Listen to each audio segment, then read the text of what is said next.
Difficult.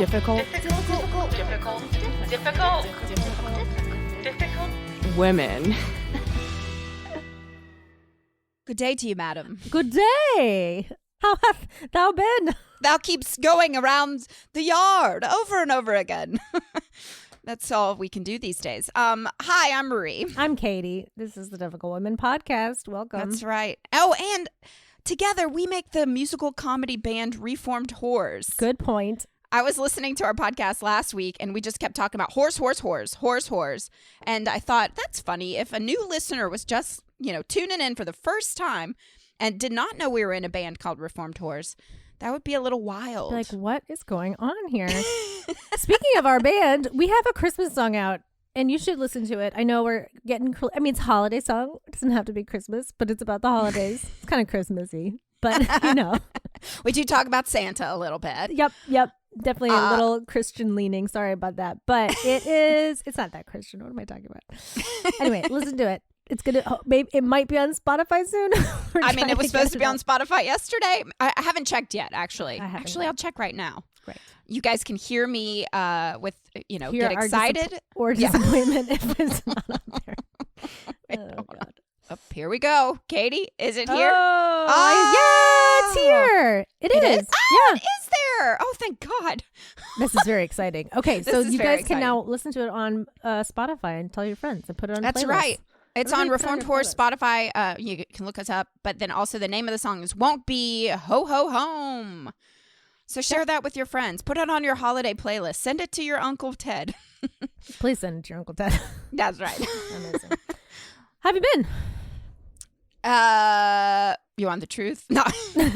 No, I just want just happy things.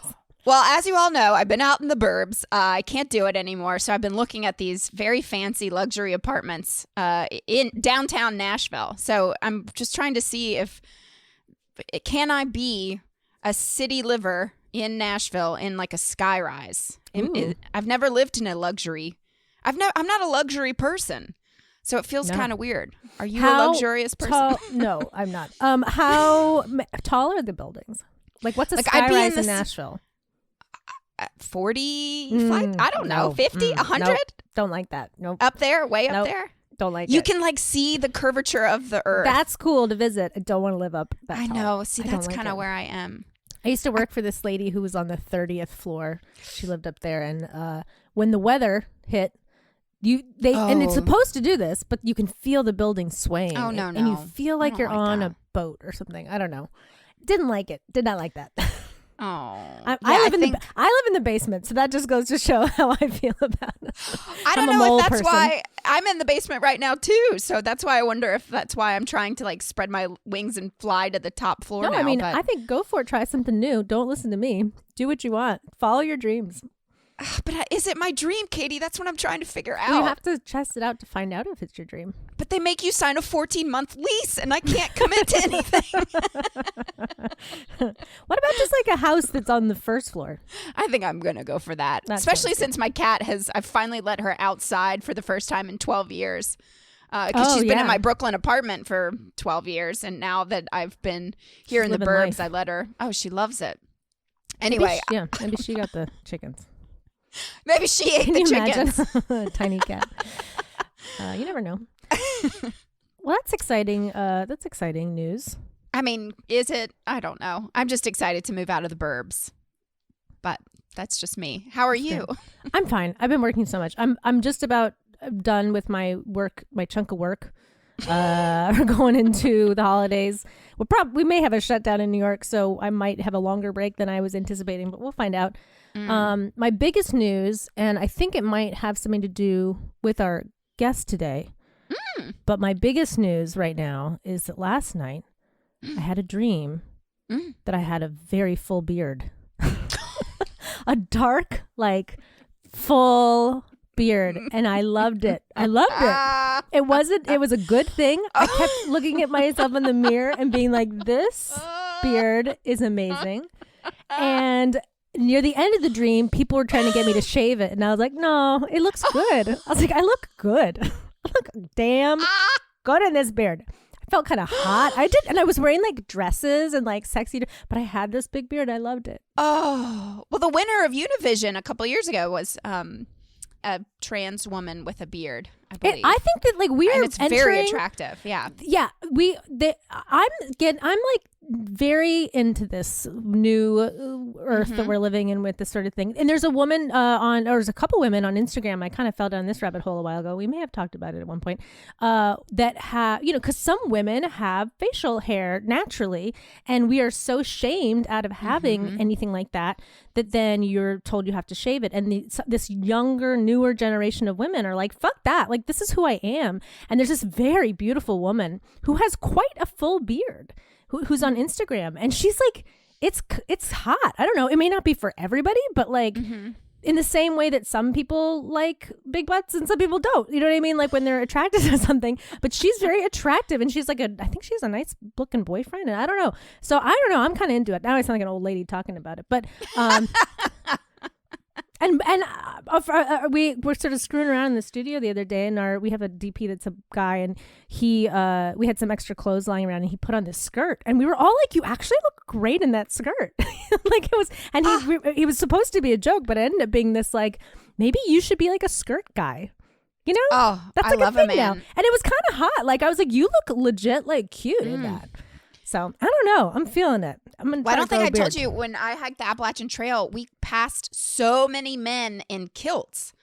But like when you think about it, they're walking in the woods in a skirt, and I love nothing more than a man who's confident enough to like walk. I mean, I think partly it's the confidence, right? And I think same with the beard on a woman. It's so the confidence, and I think maybe that's what I was feeling in the dream too. It's just like, I don't know. I was like owning this beard, and it felt really good to like own yourself in that way. So anyway, everybody own yourself. Yeah, it was good. Good dream. I don't know. I will say one of the things that was kind of amazing though is when the guy was wearing the skirt. I did not see this topic coming. No, I mean, the guy that was wearing the skirt at work, it was amazing though, because within like 10 minutes he was like, yeah, I gotta like this, like whatever, I'll wear it for a little bit. And within like 10 minutes, he was like, where do you put your phone? Where do you put your like wallet? And I'm like, see, this is why ladies are always talking about pockets. And he was like, I had no idea. The oppression. I was like, I know.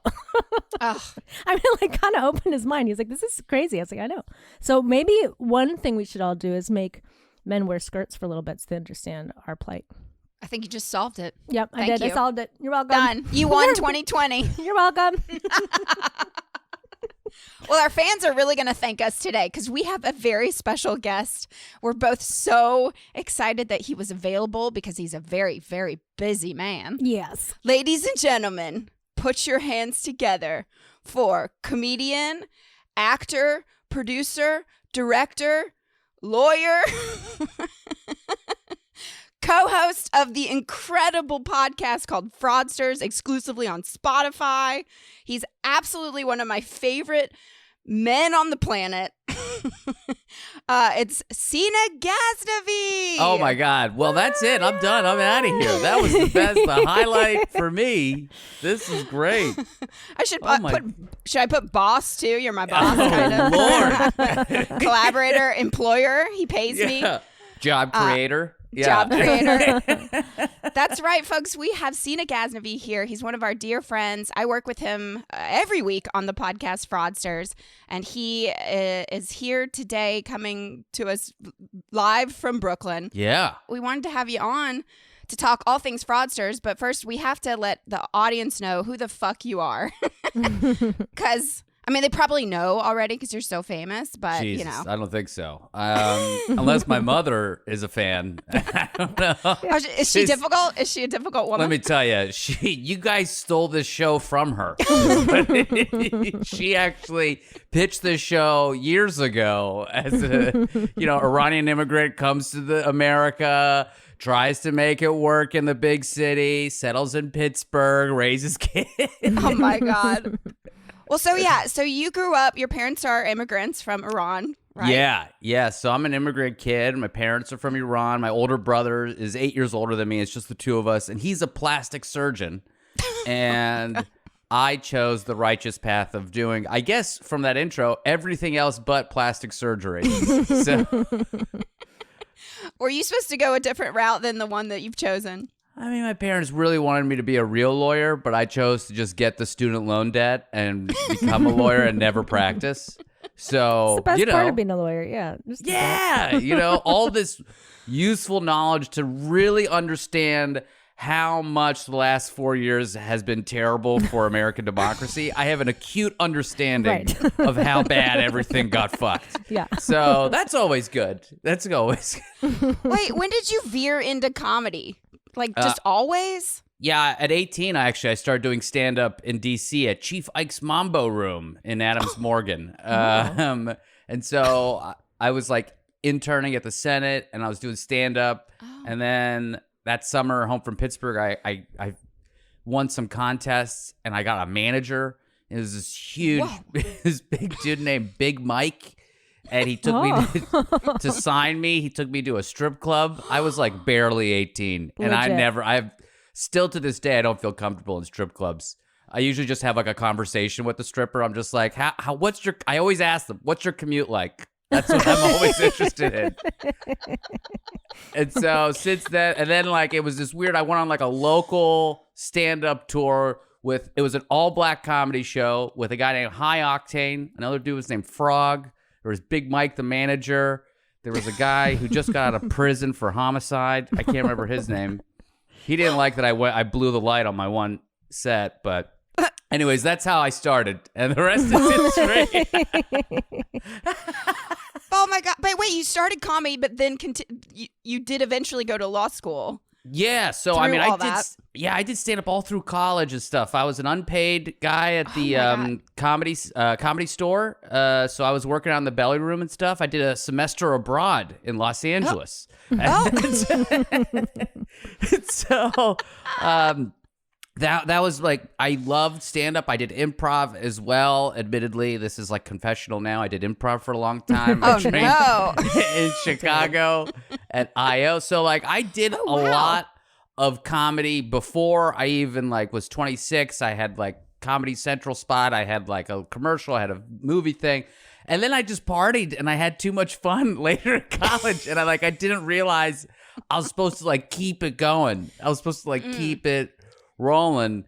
And then, slowly like things, in this business, you get your highs and you get your lows. And I was just doing what I thought nothing was going to stop me. So I was like in a play, I was doing things. And then, everything slowed down. And you can only take so many crying phone calls and letters from your parents about how much of a failure you're turning out to be before you're like, all right, well, I'll go to law school at night part-time because that's easier. And so I started producing during the day, and that's where I'm at now. And so I don't really do stand-up anymore, but I do the radio, obviously, and Fraudsters, and we try to produce fun things and direct some cool things as well. Yeah, you're on Sirius Radio once a week? Or yeah, on Thursdays on the Karen Hunter Show, channel 126. It's an awesome show. It's on Urban View. I get I get to communicate and get exposure to, a community that I don't normally get to, especially during a pandemic, So I'm learning a lot about, American history, Black history, what's the experiences like that across America, because there's callers from all over the country. And so it's been probably one of the more rewarding experiences I've ever had in my career, actually. So very grateful for that. That's very cool. Yeah. Well, speaking of rewarding for myself, I've had the honor of working with you on Fraudsters. Oh yeah, love it. This is your baby, right? Yeah, this is the baby. You're always wanting to get a thing that you could just do, right? The show that you could just make how you want. People don't really get in your way. That you have an audience. You know what I mean? And so you get to like build your team and stuff. And that's, thank God that Henry and Marcus and Ben became successful so that they could pull their friends up and give them an audience as well. So, I always told Henry, at times he would say, you attached yourself to the wrong coattails. And I was like, nay, I attached myself to the appropriate white man's coattails. I don't think you're right about that, but it has been such a pleasure working with you, Marie. You have like such great taste in comedy. That's what I think is so comforting for me. as a person that's hosting a show and like writing the show and doing like a first edit on the show, that I can go to you and be like, was this funny? And you're like, no, just throw that out. Keep this. Do this next time. I'm like, thank you. That's what I need. So. Well, it's such fascinating content, too. So, guys, this is a podcast about fraud, people who do fraud. And I like your description so the last podcast on the left are our friends Henry, Marcus, and Ben. And then Fraudsters is exclusively on Spotify and the Last Podcast Network for our listeners that don't know. But the way that we describe it on the website is Fraudsters is an all-you-can-eat buffet of liars, cheaters, and scammers. Hosts Seena Ghaznavi and Justin Williams, who is also a fellow comic who is hysterical. They cover every flavor of fraud you can imagine, from fake psychic hotlines to corporations cooking the books. And this shit is crazy. It's insane. I'll say, as a listener, I listened to the Miss Cleo episodes. It is insane. And it's really great how deep you dive into these things, because it'll be these people that are like kind of peripheral in our awareness, that then you go, actually, this is what was really going on with these people, and you're like, oh my god, that's nuts. We all think they're very sweet, funny. Oh, they're quirky con artists. So they're like really defrauding a bunch of people. And I think, given what's the president we've had for the last 4 years, like Fraudsters has been like something on my mind. And one of the things that Trump has always done has been like, politics are corrupt. He says we gotta get rid of the establishment politics, and politicians are corrupt, right? But like, what line do we draw between allowable level of like lying or corruption or whatever? What is like, I just don't want to go to dinner with you kind of lie versus I'm taking the working poor's like meaner dollars that they have left and asking them to donate it to me, the televangelist that's telling them if they donate it to me, then they will reap rewards tenfold from what they've given me. And so that like ignited like a real fire inside of me. And I just, you guys know this. In comedy, one of the best things to write about, as you guys, the theme of the show, write about what makes you angry. Right? Yeah. I got some great advice from Colin Quinn one time. I got to go to Tough Crowd, and then I knew a producer there, and she took me backstage. And Colin Quinn gave me this advice as he was taking his pants off and putting on new pairs of pants. He was changing after the show in his boxers. He got, write about what makes you angry. And I'm like, okay, this is great. This is obviously before, any sort of idea of Me Too ever came around. And it's just, I could have been huge if I just was like, by Colin Quinn. Colin Quinn de-panthed in front of me, but it was great advice. So, and I think you guys do the same thing. I mean, the Reformed Whores is all about the shitty things that men, men have done and stuff. And there's so much fodder for you guys, just like there is in Fraudsters. Endless. Yeah, that's really excellent advice. Actually, I never thought about it in those terms, but nice. We just got to make sure that the comedy filter comes through, right? There's a lot of comedy today that's just a little angry. Right. It's got to be fun. What I think is fascinating, what you talk about on Fraudsters, is that so many people are so concerned about, the people stealing a person's pocketbook or, selling a dime bag or, the people, these little crimes. And then meanwhile, we have these white collar criminals stealing millions and millions and millions of dollars. And it's just happening almost just completely legally. They're just being able to find these loopholes that exist within the confines of our society and government and all that sort of stuff. Is it because they're smarter than us that they figured out the loopholes, or they're just dumb enough to try it? A little bit of both. With the protests that happened over the summer, people were like, oh my God, that Target store, upwards of $100,000 of damage and stolen goods. Oh my. Just in the first 5 episodes, we have over $1 billion of fraud on the show. God. Just in the first 5 episodes. I mean, there's no comparison. It's the fact that, one part of it is, this is business. This is capitalism. caveat emptor, buyer beware. You should be able to know what a good deal is. American freedom means you can make your own decisions. I always say that, American, freedom is also the freedom to be deceived and the freedom to be conned. And people in America are like so okay with that.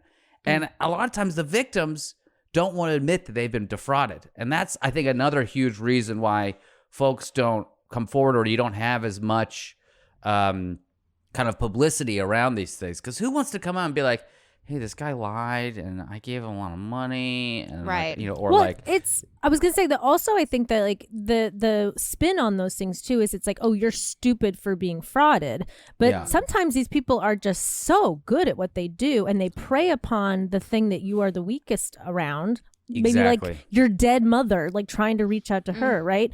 That then there shouldn't be so much shame around being trapped by these people, so that we can like out them more easily. It's good that we have vulnerabilities. We want a society where people can feel vulnerable. The problem is we don't want a society where people take advantage of those vulnerabilities. And I think that's what pissed me off the most. The origin of the show was like me actually reading this article on like, I think it was like cannabis stocks or something like that, and how someone was saying this is too crazy. This is almost like Uniprime from the late 90s where they said they cured AIDS. And I was like, wait, what? And I was like, what?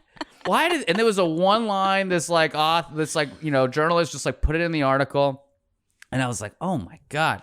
So I looked it up, and we did an episode on this. And this guy, who's a former carny, convinces a CEO that he's an immunologist, and says, I've got the cure for AIDS. And then this guy goes and takes the cure and puts out a press release and says, we've got the cure for AIDS. And to your earlier point, the carny creates biographies of the patients that he said he cured, creates like this entire history. So there is a certain amount of intellect that goes into these con artists, but there's actually, I think, more just like dedication to the con. They just work hard at the con. It's not like they woke up. You can't just do this from your couch. You've got to balance a lot in your head. You've got to be willing to have, a near sociopathic ability to like not have emotion.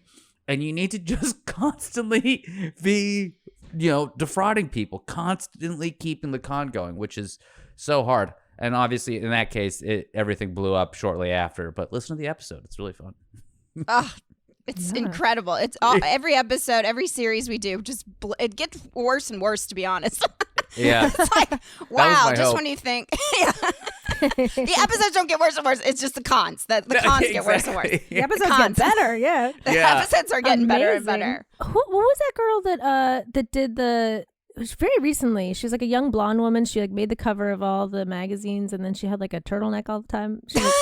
She was trying to Anna Delvi? Yep. Yeah, Anna Sorokin actually was her birth name. Anna Delvi is this name she kind of brought up when she was an intern. This was like her fashionable name. She's gonna be let out of prison in short order here on parole. She may get deported back to Germany almost immediately. But I what do they do Germany. with her there then? I don't know what they're going to do there, but she's definitely not going to be allowed in the United States. So tell us this story. So Anna, okay, so where to begin with this one? She's an amazing story. But one of the reasons we did the story on her is because she was so popular in New York City here, especially. And if there's something that gets me going, is when rich people in the Upper West Side get hosed by some fraudster that doesn't have any money.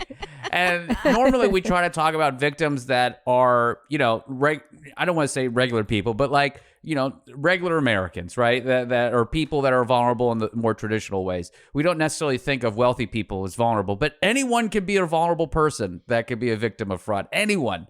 And so she always had this idea of being a very powerful person, of being a successful person. And so she started off at a fashion magazine in France. Then she came over and was working for this same magazine in New York City. And then she just started doing the thing that we all never thought we would ever do, right? And that's going to the clubs and closing deals. And she would go to the clubs and be like, oh, I've got this. Do you know this person? And she would just party with people, make it seem like she was a rich heiress the whole time, making people think she was super wealthy. And do you guys know the key to making it seem like you're a wealthy heiress? Tell us idea. the secret. You just gotta be a stone cold asshole and be completely annoyed with everyone taking up your time. And that's what she did. And she Amazing. was just like terrible to everybody except a few people here and there who she brought into her inner circle. And she was able to kind of create this social capital for herself. Now, how did she actually make any money? Well, she did this thing called check kiting. I don't know if you guys have heard of that, but that was in the episode. We did this very elaborate explanation on check kiting because it's a weird thing. But like in short, it's basically like you have two bank accounts and you write it. You say you have like $100 in one and $50 in another, and you want to like withdraw some money. You're like, oh, you only got $50 of this one. So what if you wrote a check from the other one to the $50 bank for like, let's say $100 or $200 or something? You still have those 3 days for the check to clear. So these banks will post the amount of money to your account. She didn't do it for $100 or $50. She did it for thousands upon thousands of dollars. So when you go to get a loan, let's say, which is also another way rich people get money, is they just debt finance themselves. They look at her account, they're like, oh, she's got $50,000. Meanwhile, she's really got like $2, right? And it's like actually $49,998 less. And so they make it seem like they have a lot more money than they do. Did I explain that correctly? Now I know why we did an elaborate explanation on the show. So then does the check just bounce then on the other end when they're like, oh, you don't have this money? They're like, oh, okay, no problem. Yeah, they're like, oh. But for a minute, it looks like she's rich. Exactly. And then she Genius. goes and she makes relationships with the bankers. See, You guys like, when don't you're- try this at home, okay? Exactly. I know don't it do sounds this. appealing. Don't do it. You're going to get in trouble. It is a federal crime. Yeah. It is. Yes. Don't do it. Wait, but how old is she? How old is she now? She's still. I mean, how old was she when she started doing all these cons? She was just in her 20s. She was just in her early to mid 20s. I think now she's probably 30 now, I believe, or early 30s she's now. super young. She's just getting out now in the next month or so here. Well, what blows my mind about her is that she would befriend, like you said, she was an asshole to a lot of people, but then she would befriend just a couple people, like the front desk guy at her hotel that she was living in. That Yeah, that was so I read about this because even before Fraudsters, because I actually had an audition for Inventing Anna, which is going to be on Netflix. It's created and produced by Shonda Rhimes. So I had an audition for this last year and then immediately was like, well, I got to do my research for the, since I'm going to have one line as a flight attendant for this stupid audition that I did not get. It's fine. But so I was like studying who she was, and like I guess The Cut in New York Magazine did a full write-up on her. And it was really like it really glorified kind of like the con in a way. Like I read it and was like, this girl is cool. Which, like, I mean, she frauded people out of millions of dollars, and here we are being like, she's so cool. I don't know what that's about, but like she was mean to some people and then really kind to others. And then I guess the article and what you guys discussed on Fraudsters, like she would take her friends on trips or go out to fancy elaborate dinners and then be like, oh, I'm so sorry, I forgot my wallet in Marrakesh. It's like, did she take her friend? What was the story? Rachel Williams is like she was like a photography editor for Vanity Fair at the time. And even during that time, like she had already like jumped the check on a couple restaurants, her hotel that she was staying at. Because one of the things she also did was like she told the hotel that they were going to wire transfer the hotel money for her stay. And she would stay at hotels for like a month at a time. So, like, if you're super wealthy, you don't have to show the money. You know the money's good for it, You just bring the money in. They're like, oh, no, I'm sorry. Let me talk to my family office, person. They'll get the money, which is just like code for I'm uber wealthy. So one of these trips that she took with her friend was to Marrakesh because she just wanted to get out of town. And they went to this, like, 8-star resort that was, out of a movie or something. And she racks up this huge bill, and then she just asks her friend to pay for everything. And she's like, don't worry, I'll pay you back. And this friend, as privileged as she was, she had some money, but then she also had the Vanity Fair business card. So she just puts a ton of it just on the company card. And Vanity Fair's like, oh, shame on you, Rachel. Imagine if that happened if you worked at like a fucking Bed Bath and Beyond. Right. You're like, we're going to kill you now. We're going to hang you in the fucking linen section now. You're fucking dead.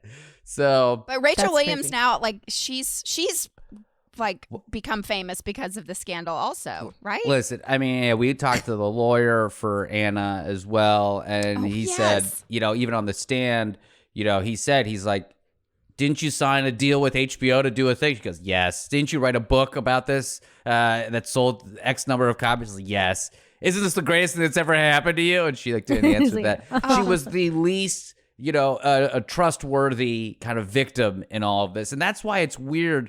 I want to make it clear, what she did was terrible, right? It's the fact that the victims here are kind of wealthy people where I think a little bit of us is like, fuck yeah.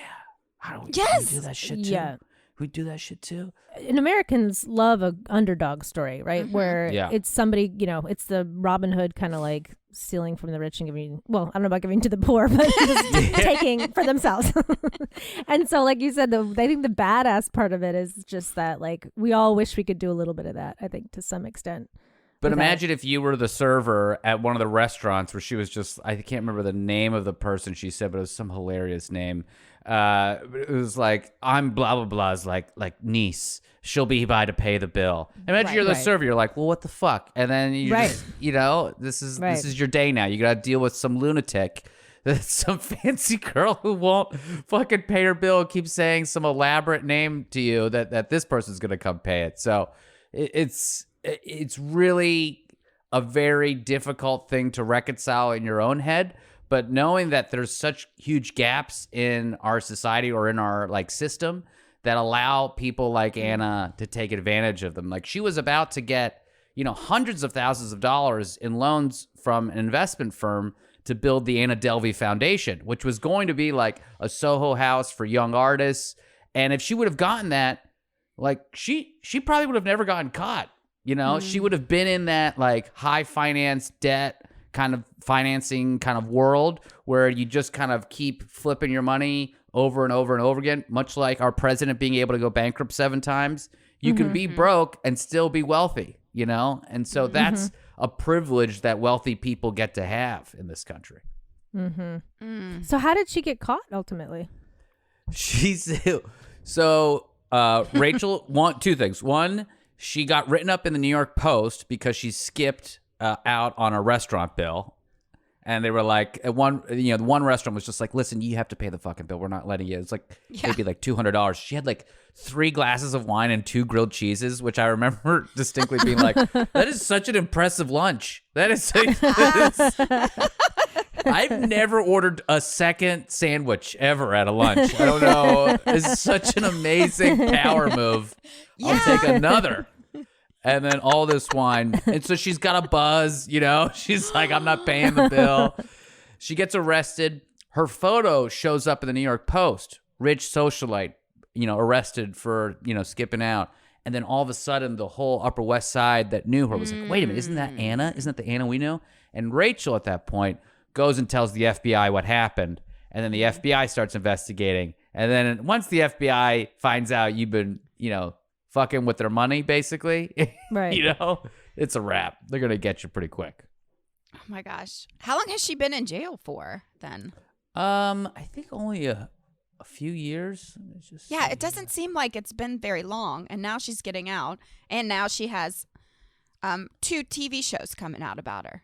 She is already successful. She did. Yeah. This was the best thing. If this was an elaborate plan, she did an amazing job of it. And that's the thing about America. She's going to go to prison.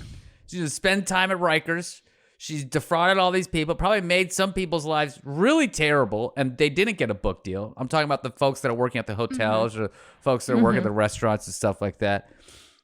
And then she's going to come out and she's got a Shonda Rhimes project. So, that's like a cool, I don't know, 7-figure number there for that. And then the HBO thing, or is they both, Netflix is Shonda Rhimes, HBO is a different thing.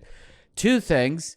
So it's like, forget about it. She made it. She did it. She's going to build the Anna Delvi Foundation, and she's more successful than the 3 of us combined who have been tirelessly working at our careers and our crafts Trying for to do 20 it the years. right way. I know. That's infuriating. Oh God. Well, here's a question I have too. In your studies of different fraudsters, do you find that once a fraudster, always a fraudster? Like, how likely is it that when she comes out, she won't be able to control herself and will be just just lie about other things and end up back in jail eventually? Time will tell. There's this thing called the like the fraud triangle. And so there's like different points on it and like the reasons that people go into fraud, right? And one of the major points of it is the rationalization part. If I only get this one more thing, then I won't have to keep the Ponzi scheme up anymore. If I just got this loan from the bank, I can make the Anna Delvi Foundation and I can pay everyone off anymore. And that's like the rationalization, and the pressure of that is like, I have to keep the fraud going and everything like that, right? And then like the opportunity, right? So she has the opportunity because she's a fancy person. She has the pressure that she has to keep it going, and then she could rationalize it to herself. If that last part, if some of those things are taken off, if she doesn't have the pressure, right, to actually have to do this anymore, if she doesn't have to rationalize it because she has the money, then she may not need to do it. But then we also see stories like Barry Minko, which is, I think, out now. That guy's been just doing fraud. He's a completely habitual fraudster. He could not stop. He could not stop. Even when he got out, I mean, he became a lead pastor in a church and took those people's money. I mean, there are just fraudsters out there that are constantly doing it. But I think we got to go into like, what is inside of like the human condition? And this is the answer I still haven't gotten really a clear one from any of the experts that we've talked to. What is it inside of us that allows us to both defraud people in this way when we know what we're doing is really wrong and is going to hurt them really badly, right? Emotionally, physically, financially. And then what allows us to be defrauded? What allows us to be so gullible? And those are 2 things that I think it's going to take a while for me to answer, or for someone to answer for us, figure out. Yeah. From the fraud angle, what it kind of reminds me of is like war and, the way, just this idea of just power, people just want to, and when you tell that, it does not surprise me at all when people do relapse back into fraud, because it's like a drug to be able to control other people for some, and I think that we all have a tiny bit of that at least. And then it's like, how much of it do you have in your, or how much has that Pandora's box been opened in your heart, in any given exactly. moment. And like we go through this, and I check myself a lot of times. I'm like, am I a fraudster? Am I doing something? Yeah. Like, what am I doing? What am I doing? What have I done? Yeah. What have I done? Ooh, there was that time in high school where, that's not really how I felt about that girl. I should have broken up with her for different reasons. I don't know. There's all these things where you're like, you start second guessing yourself, but then just the fact that you second guess yourself, I realized also means you're not a fraudster because you have feelings. Right. So, Yeah. Well, I was just going to ask, do you have a favorite fraudster of all time? No, I don't have a favorite. They're all terrible people. They're all terrible. They're all really, really bad. I think what we just finished up with Barry Minko, he is maybe one of the worst fraudsters of all time. It really shook me to my core how much he was able to take advantage of vulnerable people at every level of society, including the mafia. He took advantage of mob guys. And I was like, oh, my. Who speaks for them? Who speaks for the victims of the mob? Well, it's interesting with him. It started with his grandmother, didn't it? I mean, it's your took own. his Once you're grandmother's able, pearls. Yeah.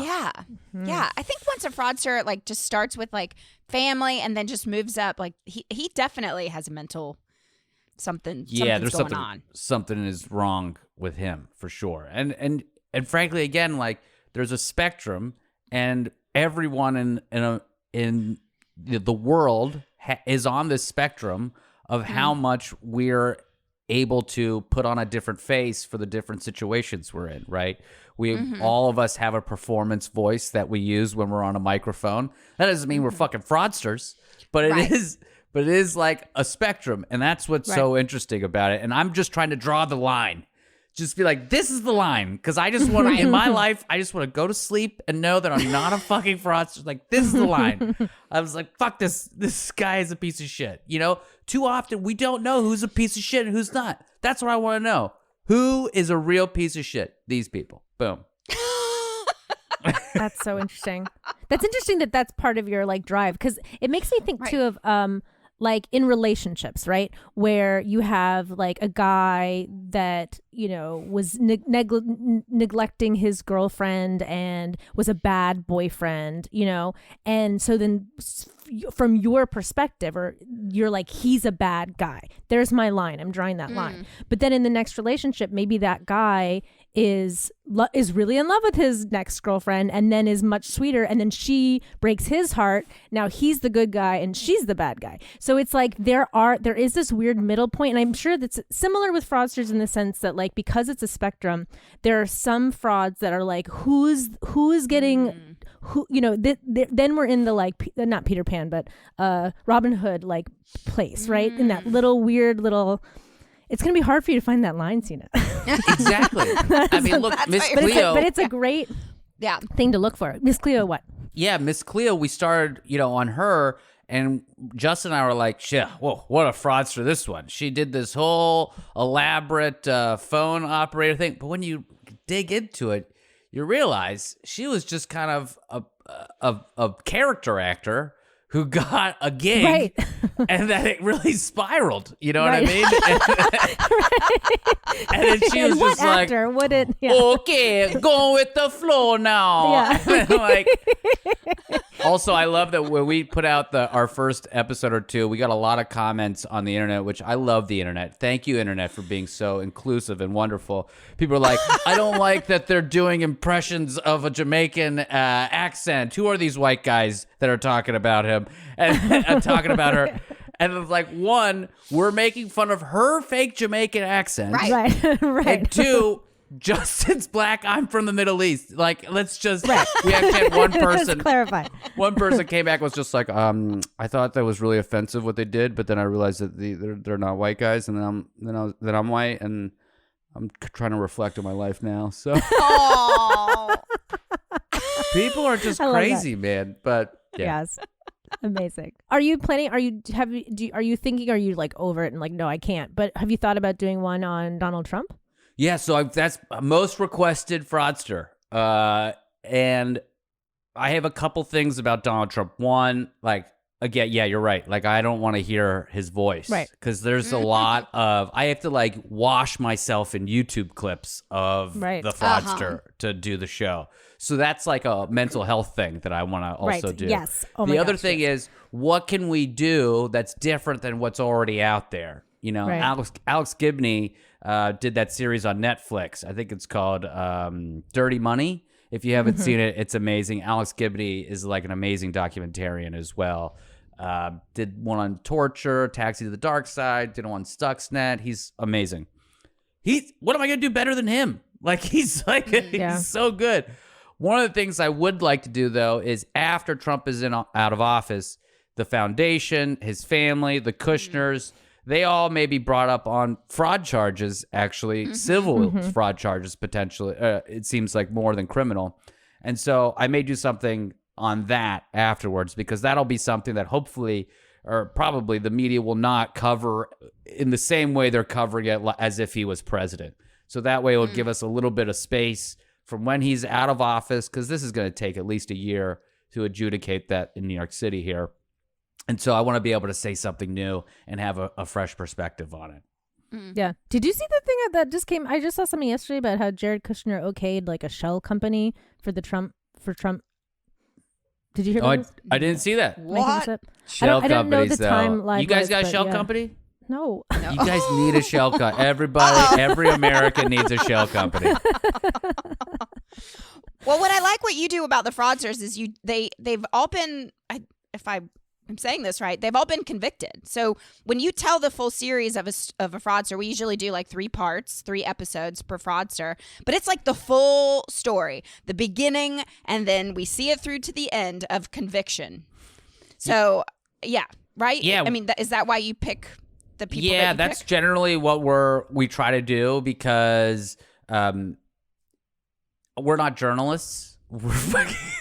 So I'm not trying to like have the same journalistic rigor that like the New York Times or the Washington Post or any of these other places have that could tell a story accurately without like a court process. What's great about a legal process or the court process is that they do a lot of work to make sure that the facts that they are presenting, both sides actually agree on or a jury agrees on. And for me, as just like a trained lawyer, that's like, okay, this for me is the reality that I can work within. And then we'll put our own spin and opinion and comedy on top of all of that. It's just an easier way to do it as opposed to trying to like, oh, let me call this guy to make sure he's not bullshitting about this thing and this thing is not bullshitting about that thing. At least we have a foundational kind of place to start from. But we may divert a little bit from that with some of the fraudsters that are coming up here because some of them are just too funny not to talk about. So Amazing. Well, we just adore you, Seena. Everything you do, I adore really. you guys. Thank this is you. awesome to be on the show. I can't believe it. I didn't think you guys would ever want me on the show. This is very sweet. I really appreciate it. You're amazing. We do love you. We've always loved you so much. You're such a charming, delightful human being, and the show is really great. And I'm sure our listeners will be interested in hearing it. You can never have enough podcasts, so I'm excited. Where can our listeners find it? Well, exclusively on Spotify, and it's free on Spotify. I just recently, my sister-in-law was just like, how much do you have to pay for your podcast? I was like, it's free. It is a free show. There you go. Anti-fraudster right there. It is a free show. You'll listen to some ads. Sometimes we put in some fake ads there just to keep you on your toes, which is funny because I can see in the data that people skip even our fake ads, which is always fun that we put in because they think they're real. I'm like, yes, that's good. So. And where can people find you on social media? Oh, at Seena Now, SEENANOW on all social media, including TikTok, which I'm not really using, but I just like to say it to make it seem like I'm cool. I've got 2 videos on TikTok. Look out. I just joined TikTok, and oh man, I don't understand. What a shit show. But it's, it's the world we live in now. This is it, It's great. We gotta all bow down to the robot overlords that control our careers now. Yes, true, very true. Hey, Reformed Whores, how many viral videos do you have on TikTok? Like, fucking kill myself, right? I just want to die. I want to die. I know. Oh God. Oh, well, thank you so much for making time for us. Again, Of course. you are incredible. Anytime. Everybody, please listen to Fraudsters. Seena works so hard on this podcast every single week. And you're putting out good content. It's fascinating. It's educational. And it'll probably make you a better person once you listen. I hope so. Thank you. I agree. Thank you both. Thank you. That's so much fun to be here. Awesome. Thank you. Bye-bye. It's that wonderful time of year again, but this year's a little bit off. Jingle bells chiming while I'm FaceTiming, so I'm not